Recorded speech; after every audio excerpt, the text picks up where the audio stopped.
ही गोष्ट आहे एका मूर्ख डोमकावळ्याची। एका गरुडाने पूर्ण चरत असलेल्या मेंढ्याच्या कळपातील एका कोकरावर झडप घातली व त्या कोकराला पळून नेले। त्याचे हे धाडस आणि सामर्थ्य पाहून रानातील सर्व पक्षी त्या गरुडाकडे भीतीयुक्त आदराने पाहू लागले।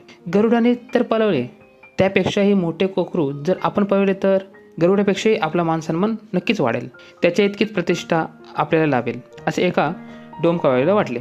त्यासाठी त्याने नजर ठेवून एका थोराट अशा मोठ्या कोकराच्या पाठीवर बसून त्याला उचलण्याचा प्रयत्न केला, पण ते कोकरू उचलले जाण्याऐवजी डोमकावळ्याचेच पाय कोकराच्या पाठीवरील लोकरामध्ये अडकले व तेथून सुटण्यासाठी त्याने पंखांची केलेली फडफड आणि आरडाओरड मेंढपालाच्या कानी गेली।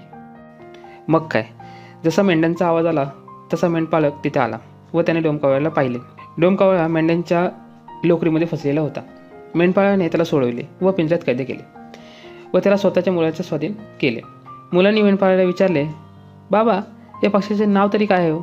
यावर तो मेंढपाळ हसून म्हणाला, या मूर्ख पक्षाला जर तुम्ही त्याचे नाव विचारले तर हा स्वतःला गरुडापेक्षाही श्रेष्ठ असा पक्षी म्हणून स्वतःची ओळख करून देईल, पण प्रत्यक्षात जर पाहिले तर हा मोठेपणाचा आव आणणारा एक भिकारी डोमकावळा आहे। ह्या गोष्टीचे तात्पर्य सांगायचे झाल्यास असे सांगता येईल की काही लोकांना मोठेपणाचा आव आणण्याची प्रचंड सवय असते। यामध्ये त्यांनी कितीही जरी मोठेपणाचे सोंग घेतले तरी इतर सुजान म्हणजेच पात्रतेयोग्य असलेली लोक ही अशा फुकटच्या बडाया करणाऱ्या लोकांची पात्रता जाणून असतात।